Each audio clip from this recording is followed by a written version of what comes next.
Hey, this is your host Vitaly Golomb. This bonus episode of Accelerated is a rebroadcast of a live East Meets West event I moderated earlier in August. It was put on by DIGITIMES Asia and Anchor Taiwan. I interviewed my friend and a good friend of the podcast, Monika Mikac, the Chief Business Officer of QEV Tech and a member of the founding team of Rimac Automobili, maker of the now officially quickest production car in the world. If you haven't already, you should check out the episode we did with Monika one-on-one earlier in the season. The other guest is none other than automotive industry pioneer Cheng. He spent over 19 years at Ford, where he became vice president of its China operations, and then served as chairman and CEO of Magneti Marelli Asia Pacific, and then chairman of Fiat and Fiat Finance China. He left to co-found NIO and then XPT, the provider of advanced technology components and solutions, which are the brain, heart, and soul of NIO vehicles. In September of 2018, NIO began trading on the New York Stock Exchange.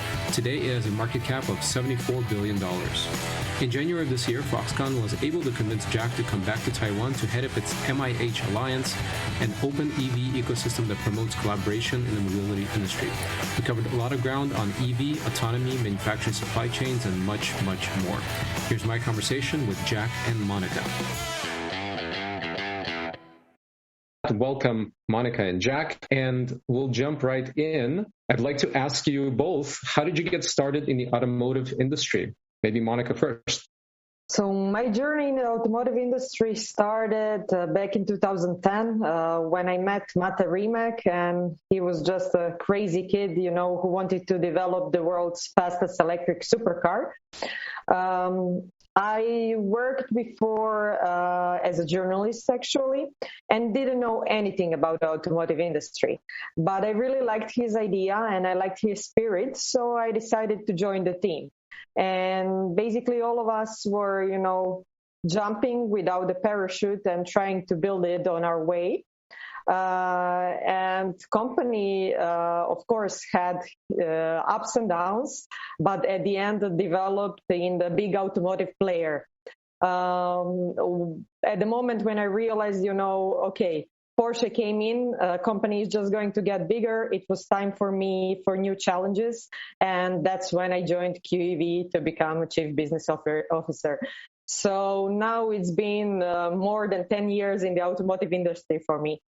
And Jack, I gave a quick intro, but you have a tremendous history. How did you get interested in the industry in the first place?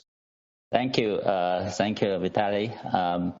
Hi, good morning and good evening, everybody around the world. I have an honor to be here with you guys. Firstly, I would like to introduce myself. I was a veteran of the automotive since 1980s. So we have a lot to do with also a passion for the mobility world. So since 1980s, I was with Ford. And then after several decades, I've been retired from Ford, and I joined Fiat Chrysler under the introduction of Sergio Marchionne, who is the FCA's chairman before. I have a pleasure to work with a lot of people around the world, so I still have my mobility passion to go forward. So in just 5-6 years ago, I founded the NIO together with my partner. We had a lot to talk about in the EV world. So that's, I think, the purpose of today. And also, I was lucky enough last year I get invited by Foxconn to be back in Taiwan to be my hometown. So I really have that kind of a sensation and also passion to move this new mobility world together with you guys. So it's nice to be here with you. Thank you. Thanks, Jack. So why don't we pick it up where you just left it off?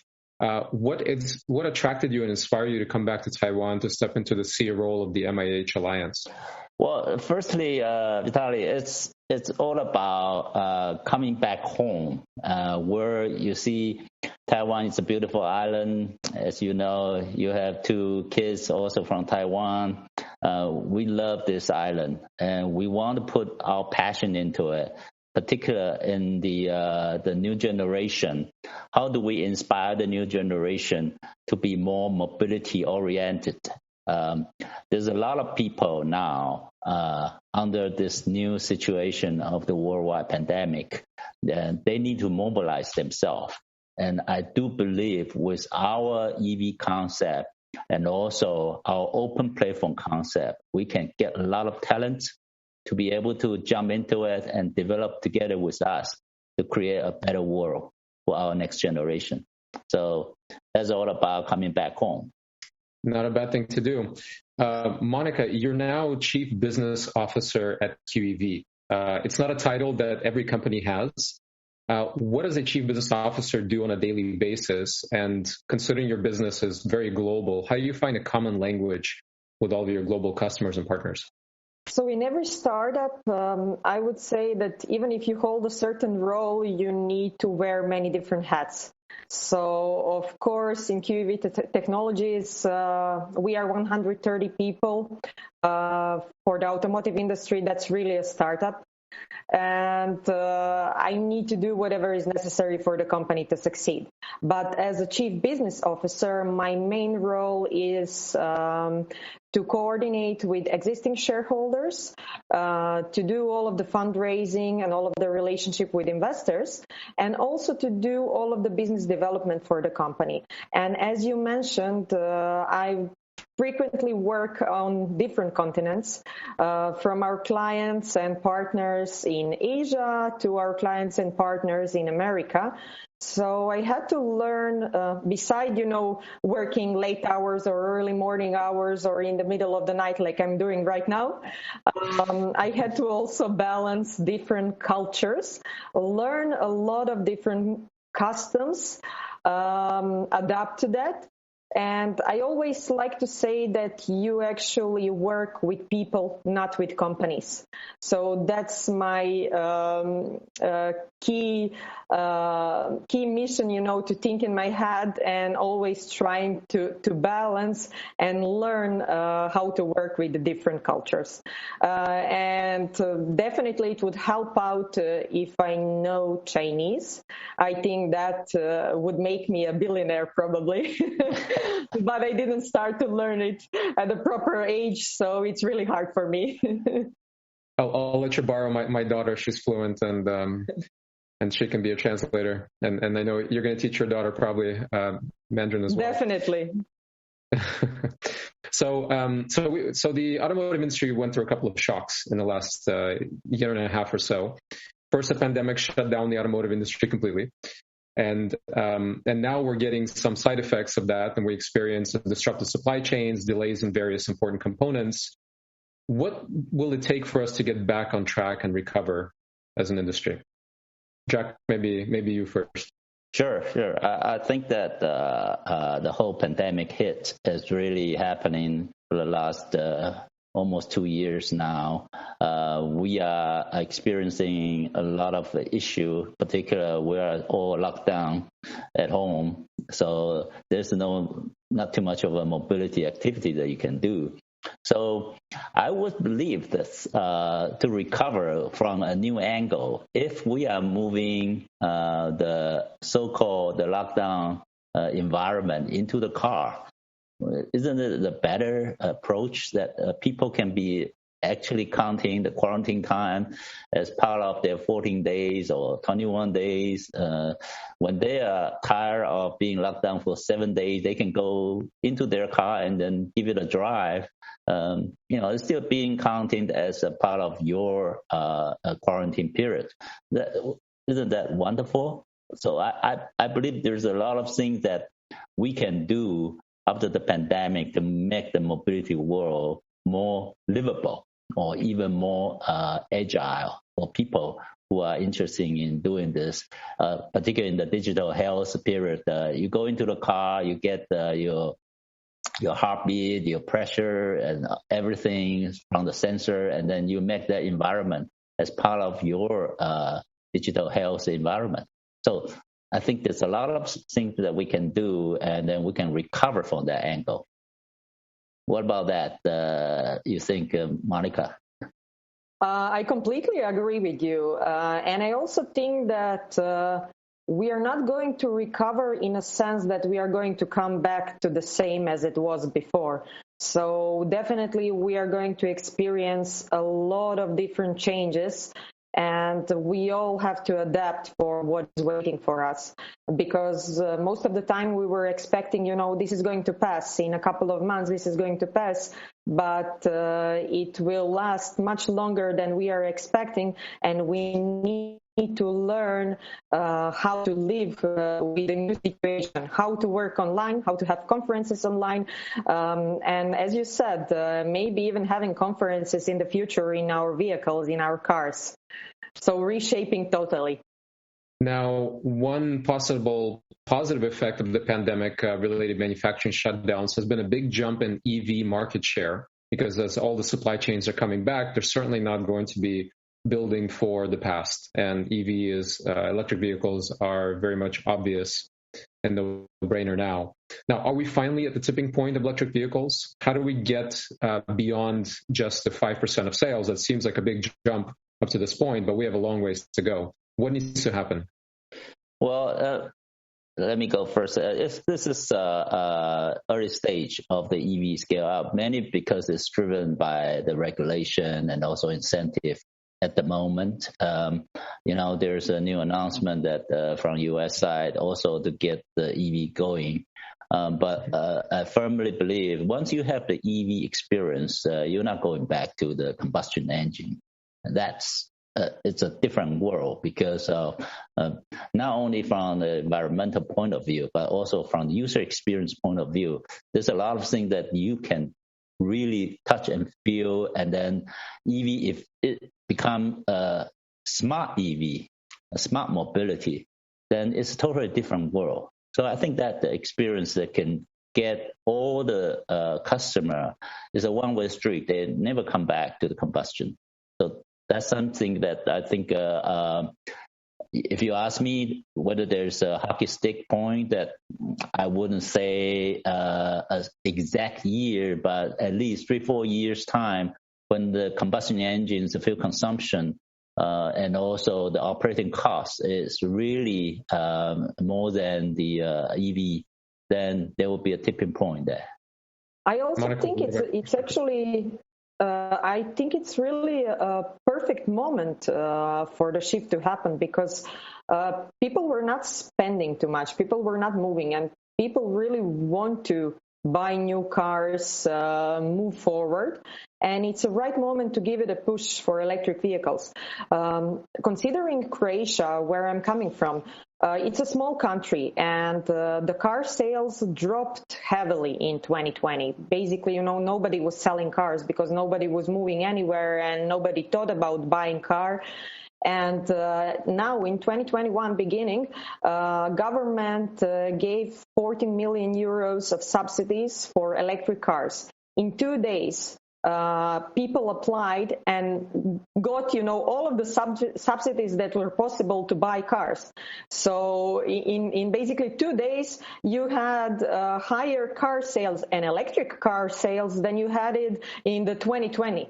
So I think that this is really a moment where all of the players in the EV industry should use it and should push people to buy electric cars, because people want to try new cars, people want to go to some events, people want to have different experiences, and people want to spend money that was waiting on the side, and they couldn't go anywhere and couldn't spend. Now, there have been two factors that have driven statistically EV adoption more than anything up to this point. One is government regulations, the other is government incentives. What programs have you seen that have been effective, and what would you like to see more of? And how much of an impact will the U.S. infrastructure bill make, do you think, in the U.S.? Well, 5 years ago, when we just started from China, there were just a start with the incentive, and also the regulation is now moving toward supporting the EV, but it's on a gradual basis. But for now, if you just see what Joe Biden's announcement on the incentivizing all the EV industry to go forward with $174 billion of a bill, that's something huge, because now the big conglomerates are competing from China and US, now in Europe.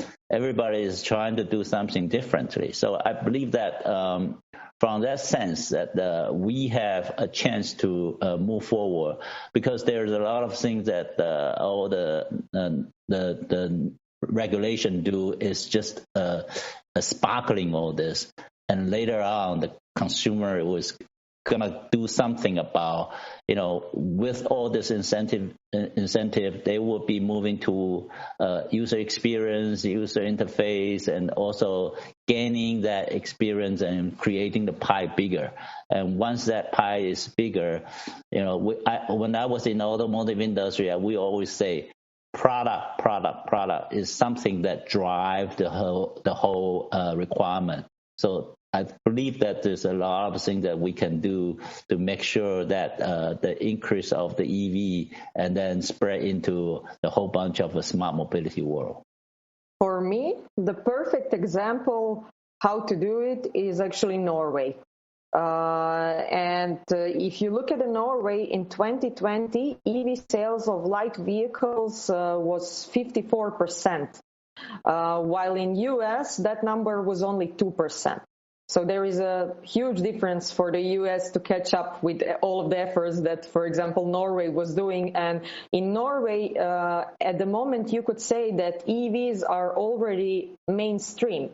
And I think they really combined well all of the regulations, having in mind that until 2025, they want all of the cars that are going to be sold to be either electric or hydrogen. And also all of the incentives they have. So basically their tax system allows you, if you're going to buy some really, some basic Ferrari, it would probably be so expensive that even if you're buying electric hypercar, that would be cheaper for you than buying some regular Ferrari. And also this tax system makes it really easy calculation for you. The e-Golf, it's going to be cheaper than the regular Golf for you. So I think those are the things that all of the governments should look,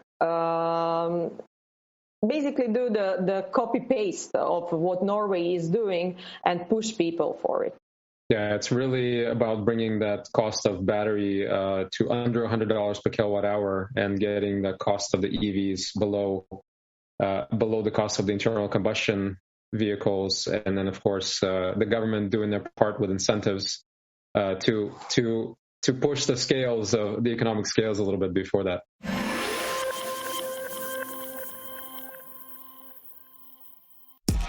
I'm really excited to share something a long time in the making with you. My first online course. Over the years, I've trained thousands of founders through my book, Accelerated Startup, and my infamous Pitching Like a Boss workshops and keynotes. Like I've done for thousands of founders, I will teach you how to pitch like a boss. And for the first time ever, I will be doing it in a cohort-based online course. This is the world's most comprehensive and intensive course for entrepreneurs and future founders on pitching. It will help you craft the perfect pitch for investors and customers. It will also help you master public speaking. Get funded, communicate your vision to grow your team, and dramatically improve sales of any product. Check out golomb.net/pitching, that's golomb.net/pitching for more information. See you there.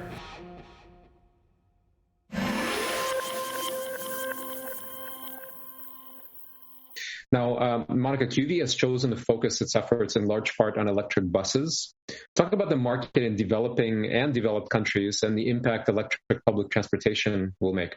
So for us, all of the technology that we were developing in the racing segment and in R&D for other clients, we wanted to use it for something that has much more impact. And the impact that we saw is in a public transportation. And we definitely noticed that in emerging markets, nobody's really paying attention what is happening, and a lot of pollution is actually happening over there. So we started the project in Philippines in 2017 because there are 300,000 of jeepneys, small minibuses driving in Philippines that are polluting heavily. For most of the people, this is the main way of transportation in Philippines. And government didn't have a solution what to do and how to transfer all of those buses to electric. And if they would buy completely new buses, it would be really expensive. And also all of the jeepney manufacturers in Philippines, they would shut down. So that was not definitely a solution. And here is where we came in, and we offered a solution of electric kit that can be used for conversion of those jeepneys. At the end, project developed a bit further, and we actually developed the full platform for those minibuses, and even, offering to our clients if they wanted the full bus to be produced and delivered to them. At the end, that was a showcase of a business model that could be actually copied in many other countries. So we started something similar in Peru, where we also delivered platforms, and then the local bus manufacturer is building body and interiors on top. And selling those buses that are being produced locally. Although the tech part and the platform part is coming from QEV. And we even noticed that although we didn't consider at the beginning, for example, Europe as our market, but at the end we noticed there is really a need for similar product from European companies or some Western companies. For example, we are discussing some of the projects for conversion of school buses in US. So there is really a huge need for those kind of solutions that were not existing on the market. And this is where we want to push. So not offering the full bus, but also keeping, companies that are producing buses and offering them the technology where they can build. And I think this is something similar what MIH is doing with a platform for cars. And basically, maybe there could be opportunities to work in the future for the bus platforms. It's a very good segue. Thanks, Monika. So Jack, the MIH Alliance plans to become the Android of EVs, as you said before, and use Foxconn's manufacturing capabilities to help established and vehicle startups electrify. Can you talk a little bit about the economic model and the supply chain efficiencies behind that will make this a better option than doing manufacturing in-house, much like Foxconn has done with electronics at large? Okay. Thank you, Vitaly. And thank you, Monika, for mentioning MIH to give me a good start. MIH itself stands for Mobility in Harmony. And a lot of people say, well, you can make it happen. Yeah, Foxconn is the company backing up big time that we're doing an open platform, meaning that you have a platform of MIH that is also offering to the developer to do something like Android on the system of the phone, and you actually do it on the EV. You can really also look at the Costco model, the marketing of doing a lot of things, and you put it on a platform, and people can put their services and developing into something like a platform that you can offer to all different user experience. Particularly in the MIH, for the last 7-8 months, when we started this journey, we have collect almost 1,800 of partners. They are interested in doing, with our current structure, the working group and also technical committee, that we bring everybody together and creating a module and solution rather than just a component business. So we bring them to the end customer, the brand, and we can offer different configuration. If you are asking for contract manufacturing, we can offering only 100% ready EV for you, and you just put the nomenclature on. or you do 80%. You can leave the digital cockpits to yourself. We do everything underneath, and we offer it to you with also the body, all the specification you require. Or the least, but not the last, not the least, is the skateboard. If you only want a skateboard and you want to produce for your national pride, you want to put your body on, you want to do everything, we can also just provide you with the skateboard. So different configuration and bringing the different partner, be able to develop something that is really connect to the user, particularly on the software side, to define the hardware. That is something that MIH is now promoting. With that, I think we get a lot of talents now because it's an open platform. We're becoming an Android of the EV rather than other player. Everybody's closing their loop. They do it themselves and spend mega money on the development cost. Eventually, it'll bring the barrier a lot higher. We're providing a lower barrier entrance.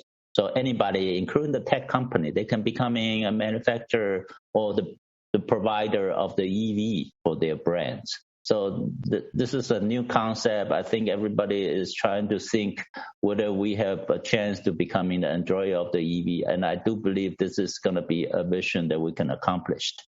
Very good. Well, let's talk about the exciting world of racing. Racing has always been very important to the automotive industry. There's a saying called "race on Sunday, sell on Monday." Now, for EV in this whole new world, it offers yet a new way to do R&D. Monika, maybe you can talk a little bit about how exactly R&D gets transferred from racing into other vehicles, and why is it particularly important for EV racing or EV right now? We always like to say from race to road. Racing has always been part of a DNA of QEV. And I would say that we are actually at the moment leader when it comes to electric racing. We are actually involved in all of the electric racing series that exist at the moment.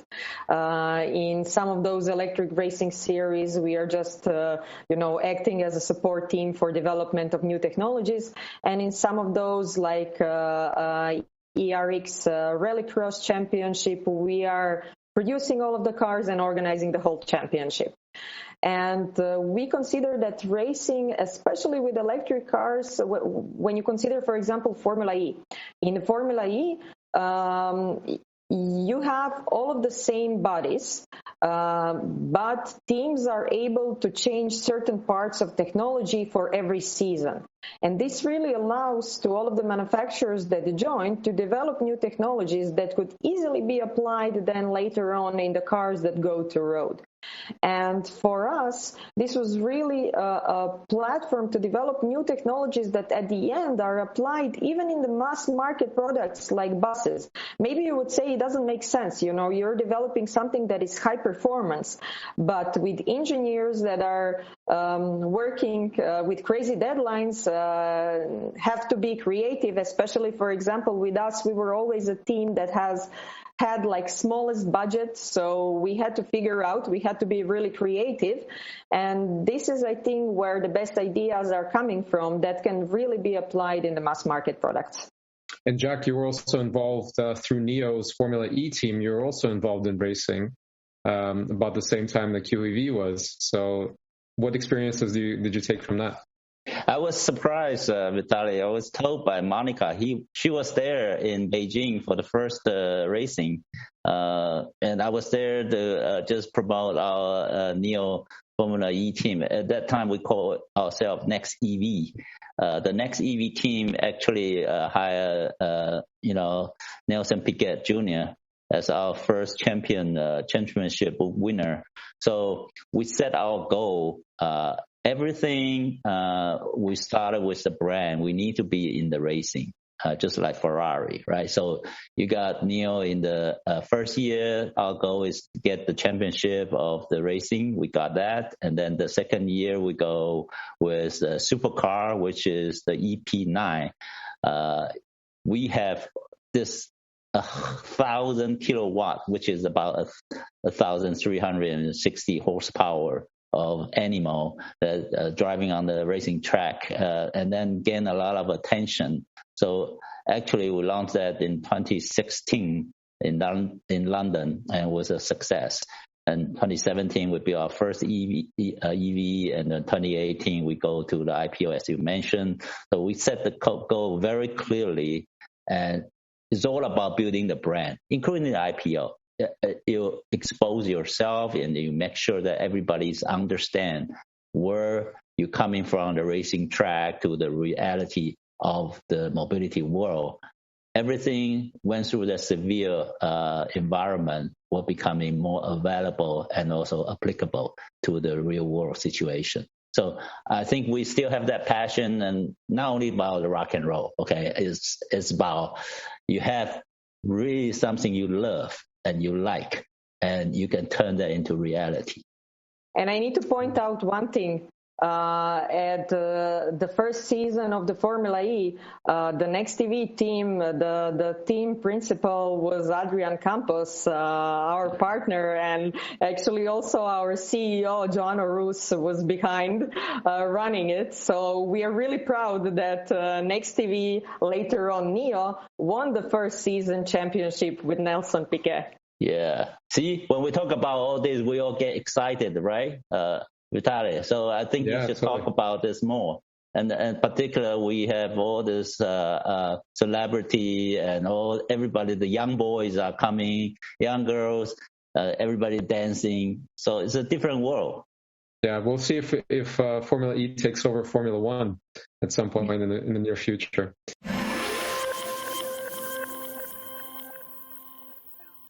When companies start to catch fire in blitzscale and look for capital to fuel that growth, or look to find the right exit strategy, they often seek the counsel of investment bankers. At Drakestar Partners, we work with some of the leading companies in global tech on capital raises, M&A, corporate carve-outs, SPACs, and much more.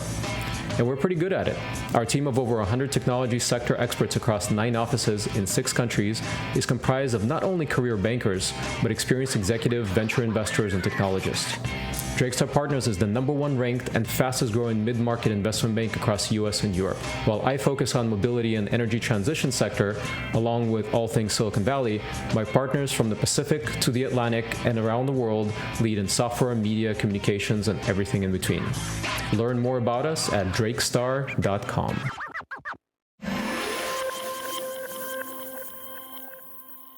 There has always been a bit of a tug of war between established car companies and the EVs. It was us versus them. And now the tables have turned and the situation has changed. What kind of a role can established industry stakeholders play in the transition? And how can they support these companies? What type of investments should they be thinking about and making, the big corporates, and looking to the future now that EV is inevitable?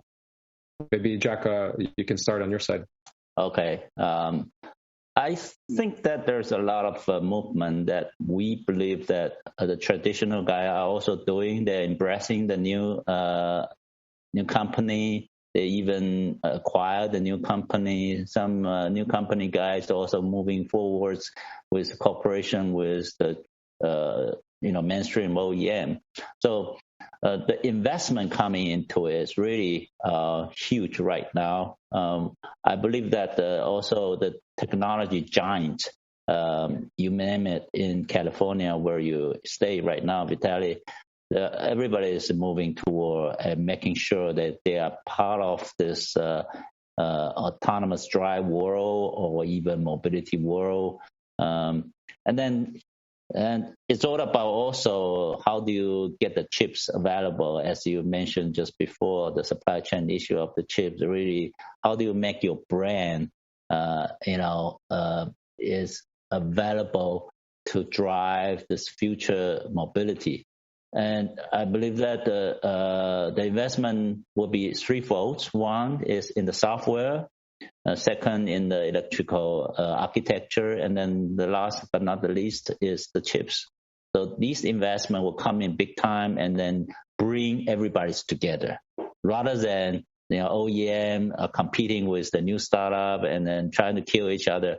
It's a bigger pie now we're creating. I think everybody can be part of it. And then the three area that I mentioned, it would be a worthwhile investment. I completely agree with you. And I think we will see more and more mergers happening with big players and new startups coming on the scene. It will be even, I think, mergers between OEMs and some tech companies that are not strictly related to the automotive segment, since a lot of all of the new vehicles are going to be connected, and we will experience this connectivity user experience that will become really important. Cars are not going to be just cars. They are going to be also like our phones right now. So due to that, I think that more and more mergers are going to happen between small startup companies and big OEMs. Now, here's a fun question. Who do you think will be the biggest car makers, let's say, in 10 years? Do you think it's going to be the established brands that we know, or some of the recent or startups, or even companies that we've never heard of before that haven't been founded yet? What do you think, Jack? Well, 20 years ago, you never heard about Tesla, right? And now they are the biggest in valuation, even though the volume is not big enough. So who knows, another 10 or 20 years, who's going to be the biggest one? But I wouldn't say a one that without anything that being merged, or as what Monika said, people are trying to be joint venture together. I have that experience in the automotive for 40 years. It's been always changing, but there are names that are never fading away. So I think that if you want to do a new animals, like, what we had just seen is like the big company be supported by different continents, Europe, US, China. Each continent would probably have one or two, and becoming the leading sheep. And then there's a lot of new startup also this is the new world. Everybody is going to create new stuff. It will be very exciting. Absolutely. Monika, your thoughts? I really believe that we are going to experience probably, some of the startups taking the lead, but also big OEMs. You have smart management over there. They're going to adapt. And they are already adapting. It is also a change that is going to happen not with electric cars itself, but with autonomy that we are experiencing, with the mobility and the way how we use the cars. So I really consider that maybe you're going to have some of the old OEMs not adapting properly and not surviving, but I think most of them will survive, and in a way, with a merger or joint venture with somebody, they're going to succeed and reshape their business models. And also, this was a really good opportunity, because you would not have startups in the automotive industry if there was no start in the electric vehicles, because electric vehicles allowed everybody to start from the ground zero, and that's why all of the newcomers in the automotive industry were possible at this moment in the history. Very good. Now, speaking of autonomy, it seems to be finally somewhere over the horizon. And how do you think car ownership and transportation will change in general? And how long do you think the transition will take to true autonomy? It's hard to say, Vitaly, but people are saying 5 years, people are saying 3 years, 7 years. But it's going to come within this decade. I believe that because of this new mobility world, people will try to leverage the share riding, and also to be able to use that as a convenience for their day-to-day work. But in the ownership of the car, people are also seeing in the weekend they want to go out, they want to have their own mobility transportation rather than riding on an Uber or Didi. So there's a lot of things that I think the ADAS would do to the new mobility world.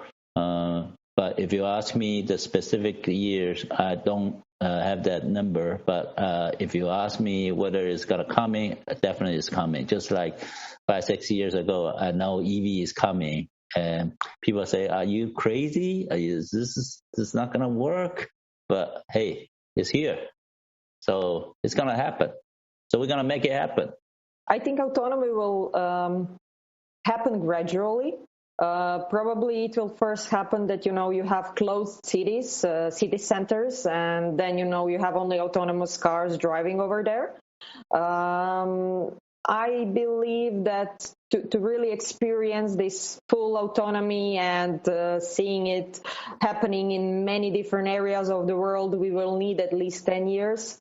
I'm not really optimistic that it can happen in a shorter time, but those are just predictions. And I really believe that polarization is going to happen. With the young generation, you see that a lot of people don't want to even get the driving license. It's not fun for them. Of course, you're always going to have people that love driving, that enjoy it. And even with the young generations, you have people that are passionate about racing and passionate about cars.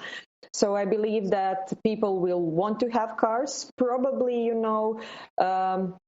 more or less the cars that you want to drive are going to be some kind of sports cars or some kind of cars that you really enjoy, some historic cars. So they're always going to be fans of driving. And for the most of the people, autonomous is going to be a solution. I look at from my perspective. I like driving, but I don't like to stand in a crowd and you're driving like 2 kilometers per hour and then stopping on the stoplight. So for that, I prefer to be in an autonomous car and read a book, answer my emails. But for Sunday driving, I don't know, around the hills in Croatia or on Croatian seaside, I would prefer to do it in my own car. That's why I say on Saturday, you're going to still own the car. And then on the weekday, Monday through Friday, you will enjoy the Didi or Uber. Much like horses, cars will become something just for leisure. Manual cars, or I guess we'll call them non-autonomous cars. Yeah, horses is autonomous if you train them right? Exactly. Exactly.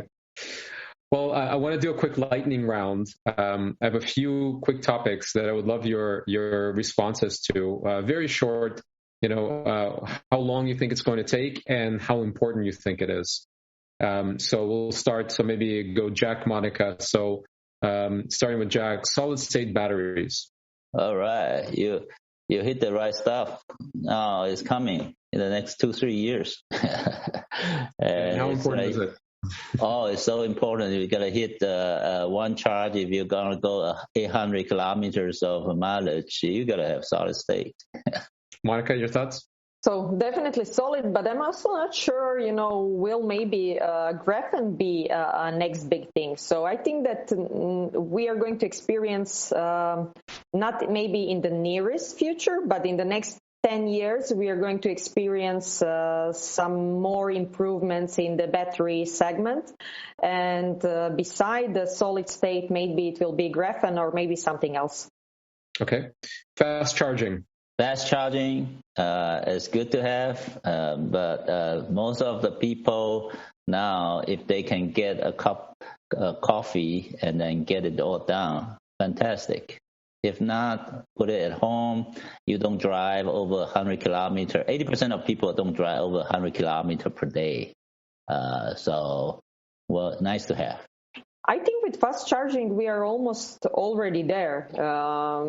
For, what we need, the fast charging to drink a coffee and charge your car, it's here.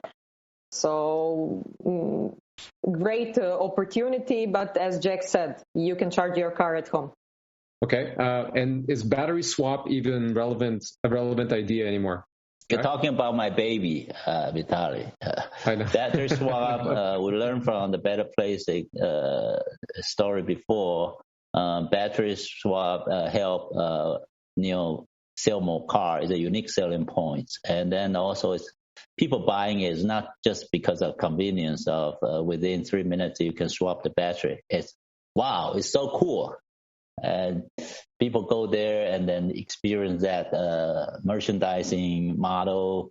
And also you also can sell the electricity back to the swapper. So you actually, if you are 80% charger, when you drive over there, you can sell the 50% of your capacity to, the swap station and gain the credit points.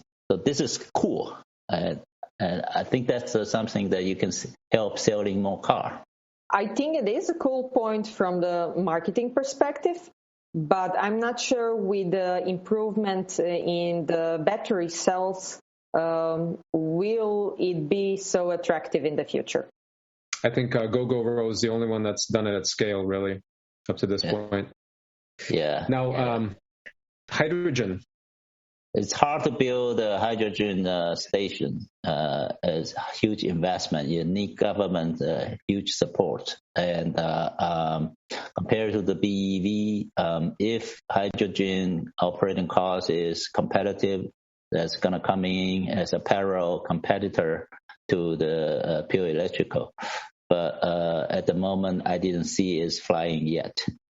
Monika? In my opinion, hydrogen is future for big trucks, heavy-duty machines, and for those kind of applications, we are at the moment developing hydrogen platforms. And it will be much easier because you don't have to provide, charging infrastructure on many different places. So since it's really for a specific niche, I think it's going to work. Very good. Now, related to that, maybe air taxis. The electric VTOLs. Wow, you're going to fly, right? So it's good to have a taxi, but there's more space up there, so you can try to allocate the mobility world. But depends on regulation, whether we are open sky. Monika? In my opinion, there is a long way to go there. A lot of different regulation changes, also a lot of improvements on the technology side, especially in the battery segment. So this is not something that is so close. True autonomy. When and how important? Starting from your garage parking. And if you think that's a true autonomy, I think you can get it done pretty quickly in 2-3 years. If you have all the big data of the garage space of the world, you manage, you go there and you drop your car at the entrance and it park itself. But if you are going to talk about true autonomy globally, everywhere in the world, huge complexity. You see, as I said, maybe within the decade we can see some light in the tunnel. It's going to take a lot of complexity and challenges. Absolutely. Monika? I agree completely. 10 years at least to see it on a larger scale. And importance, I think probably the most important because it's going to reshape the whole industry completely. So you're saying I'm still going to have to give my daughter keys to a car to drive? Yeah. Well, very good. So I have one last question from myself. When we come back together in 5 years for our reunion talk of this one, Jack, what will be your job? Oh, I'll be enjoying every moment that I'm still doing this so-called mobility drive. Every 5 years, you see I'm doing something new.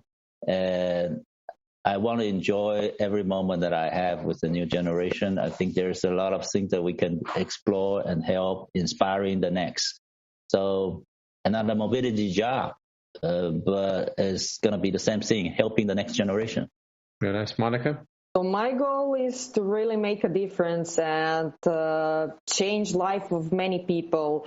Like, for example, what we are doing right now in Philippines. I learned quite early, if you want to grow, you need to not only learn, but really change yourself. And I'm ready to change myself. So maybe at this moment I cannot tell you exactly the role that I'm going to hold in 5 years, but I'm definitely going to pursue my goals. Very nice. So with that, I'm going to switch over to questions from our audience, and I will start one to Jack.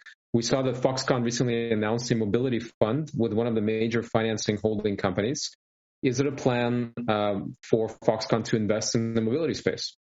Well, I think that is a great question. That the MIH consortium is actually forming the working group, and we are trying to build a solution for the EV world. With this working group, I think they will be creating some unicorn for sure, and we would ask also this fund to invest on those unicorns to get them grow. So it's like an incubation and make sure that we have the new startup available, diamond in the rough, we pick it up and then we grow them. And can you talk about the business model? There's another question of MIH. Is it nonprofit, for-profit, and what's Foxconn's role going forward in it? Well, the consortium is a nonprofit. We were trying to organize this working group and also technical committee and make sure that people gather their best talent, developers, and doing something with the new IP. And that IP will be then the share. We're asking our founding member at Foxconn or whoever the new OEM, they are interested in coming into it as an go-to-market capacity. So with that, I think our new technology, when we develop as a solution, we will provide it to the Foxconn of the world or the new founding member of the world and make sure they have the marketplace they can play with. Now, Monika, question for you. Can you share a bit of advice for startups trying to secure partnerships and funding from big corporations? It was very impressive what you built with Porsche, Camel, and such. How did you do it? I'm sure it's a fast answer. There is no easy answer on that one. I remember when we started, and the first show that we had was Frankfurt Motor Show, and we presented this fastest electric supercar from Croatia, and we had engineers coming from Audi, and they were really calculating, is this really possible? What those guys are saying, 1,000 and something horsepower supercar, electric supercar from Croatia. It was really hard. When you're starting to approach those big guys, it's extremely hard. Also, the barriers to enter the automotive industries are high. You need a lot of financing, and you need the people that are going to trust that the product that you're making is something really a breakthrough. So, in my opinion, the most important is to create a product that you can show, because with the product it's much easier. So finding like small financing to create a showcase and to really have something to present.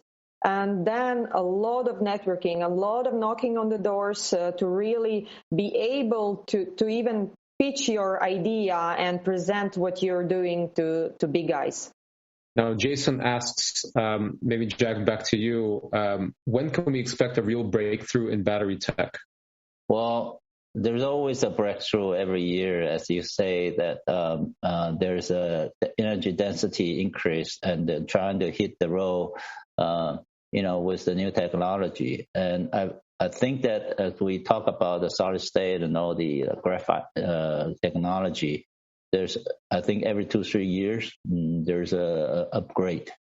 So that's a generic answer to that, but specifically what year, what day, what kind of technology, I don't have that right now. Got it. Monika, any thoughts on that?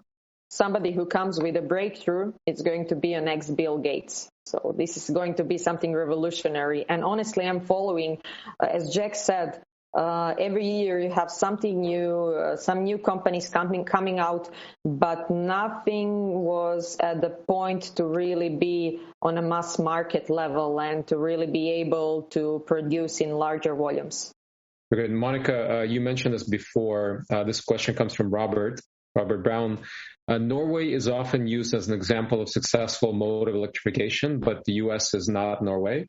For countries which have a fragmented political views, different views on electrification and climate change, and enormous connections to the fossil fuel industry, what can EV companies do to leapfrog the slow pace of change and drive organic motivation in the market to switch to electrification? I think they need to have more people trying the car. I know that from the fact that, for example, when we started in Rimac with electric hypercar, it was really tough. It was tough to sell the car because a lot of people were, am I going to buy a supercar that doesn't have sound? And when they sit in the car, when they experience a torque vectoring, when they experience acceleration, they are so overwhelmed with different inputs from the car than they are used to, that they really forget about this, like, okay, I'm missing the sound. They don't miss the sound. They like the experience. It's something new. It's something exciting. And I think that's really important for all of the players that are producing electric vehicles. More and more people need to try them, because when they try electric cars, they love it. All of the electric cars have this acceleration that is much better than any gas-powered car that you have. So this is the key if we are not taking account of the government policies. Well, the best way to do the test drive is to do the sales of EV is do the test drive. Every 3 test drive, you get 1 customer. That's amazing. That's much better than typical. Now, Jack, for you, a question from Daniel. He's formerly from GoGoRo. I think he asked a question that has some insight. How do you ensure good integration between the MIH skateboard platform and customer vehicles? Okay. The skateboard itself is easier, simpler, and is very clean. And by the way, it's open. So we have no black box. We open up to the developers, and then the developers will put everything on it. And also the cooperation will be becoming so transparent. So you don't block with all this development costs hiding in behind. Everybody can try their best and then get the best cost structure and also the quality elements of it. So I think that's a very, very open question and also is an open answer. Got it. Monika, one for you. You are an international advisor for EV Dynamics. Can you share a bit more about your experience working with Asian corporates? Any particular big plans coming up in Asia? Definitely, EV Dynamics is planning to completely internationalize their business. Before, companies was mostly focused on selling buses in Chinese market, and now the goal is to really spread around the world. Also, there is a cooperation with QEV Technologies, and EV Dynamics is actually our manufacturing partner for all of the platforms that we are producing around the world. And I consider that companies from Asia that are internationalizing their business model and changing a bit are going to have a huge impact in the future. James is asking, James from Penn Engineering is asking how companies, I'll try to generalize the question, how companies can get to be part of the MIH supply chain ecosystem. Well, join the MIH member.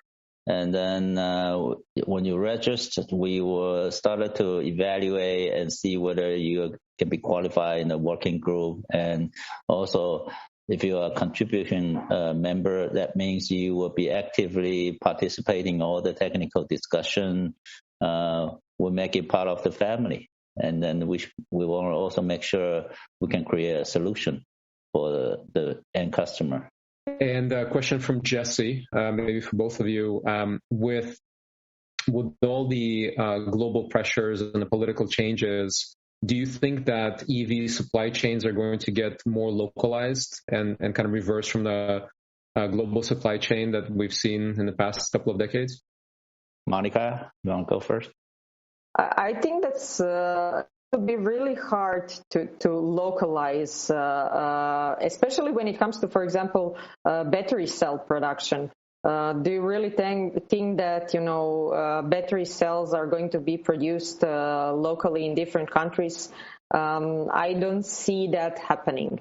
So in general, I would say, at least for the key components, we would not experience localization of the product.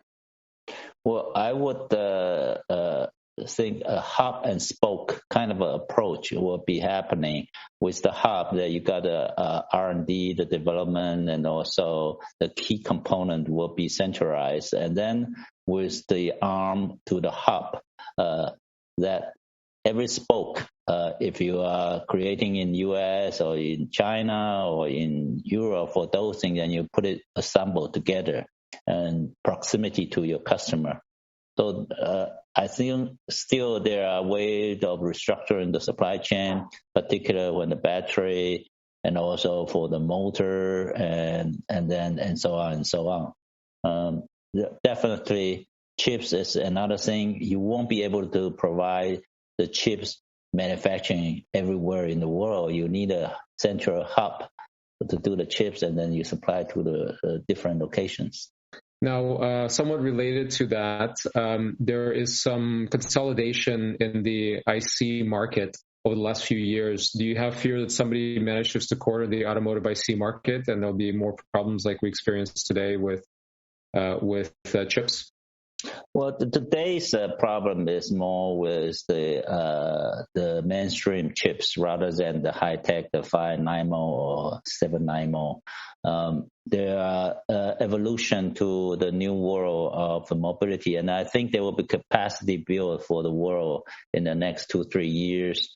And then we'll make sure that we're ready because we have more visibility now for the future world.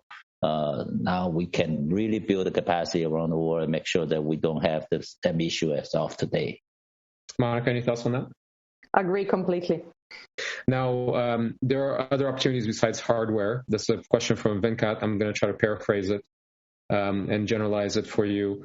What are the other opportunities besides building hardware? Are there opportunities in building software components, new sensors, new lighting, different components that can be an interesting business in being a supplier in the new world of EVs? Definitely. This is the new technology is going to be all becoming how to work together. Just like after pandemic, people know if country and country, they don't work together, you don't have a chance to fight with those viruses. So if you're working together, like the lighting and sensor component supplier, becoming a partner, and then you can really provide a smart corner rather than just lighting or sensor, as is the light with the sensor in the corner, and then we call it smart corner, and make sure we have the total solution, a 360-degree visibility of the vehicle, and then make sure the technology are taking care of visual and also our touch and feel. So these are the things that I think there a lot of working together to be done. And I would point out that software is definitely the key when it comes to electric vehicles, maybe even more important than the hardware itself. Very good. Now, Jeff, probably to you, Jules asks, EV and smart mobility in Taiwan, how far off are we? Who is going to be leading this? And what is it going to look like? What will be the benefits? Leading what? Leading the industry? Leading the industry of smart mobility in Taiwan. Oh, okay. I think that I can't say anybody, but I think we are moving in a fast way that we want the speed to happening. So as we told you that we established MIH just for the last 7-8 months, and it's becoming huge. We want not only for Taiwan, we want to do it for the world. So started from Taiwan, embrace the world, and make sure that we have the continents are all buying into it, an open platform forming a new Android of the EV and make sure everybody is jumping into it and develop it for.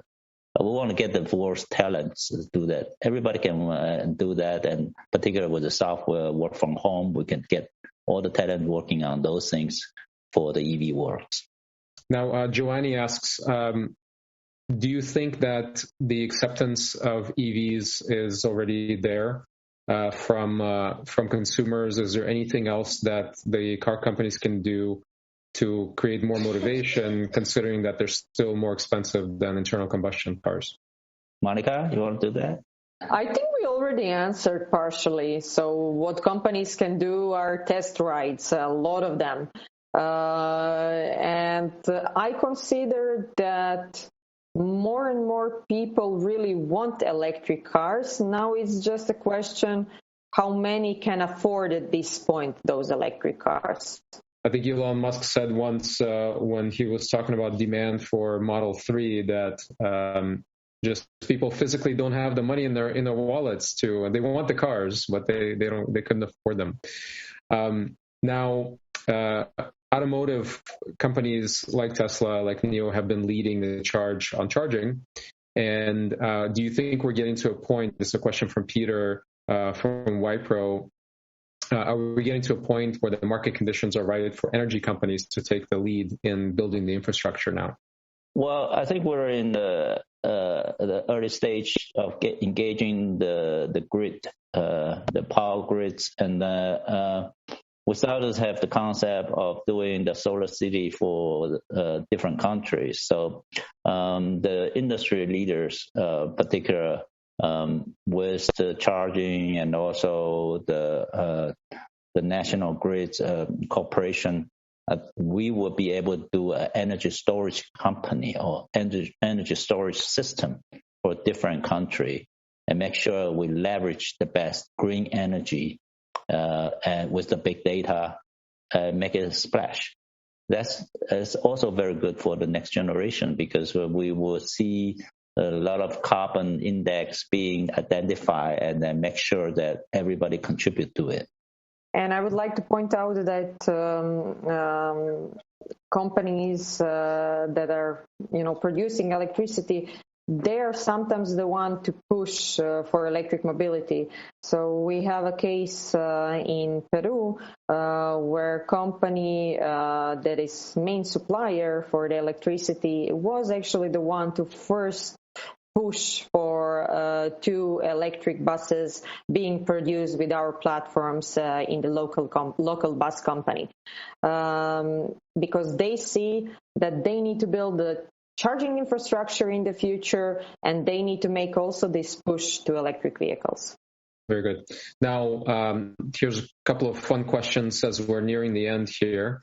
Do you think that Tesla will be the EV company with the highest market cap 5 years from now? If not, who and what type of company will it be? Jack? You are saying that it's a fun question. I think it's a serious question that everybody wants to be on the top. But now, who knows? Tesla is on the top of valuation. In 5 years' time, it could be even higher because if their volume hit 10 million, guess how huge it's going to be. But nobody's going to be taking the whole pie.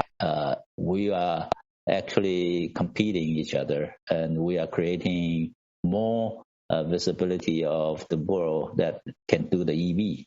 I believe that there will be 2-3 new conglomerate more to come and competing with Tesla. If I knew the answer, I would probably be trading stocks, not working in the automotive industry.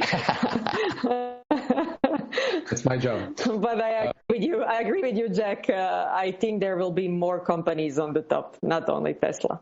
Yeah. Very good. Now, last question, and it's a great way, I think, to wrap up to both of you. If you were to have a follow-up call after this, what would be a great starting point to have some actionable collaboration next?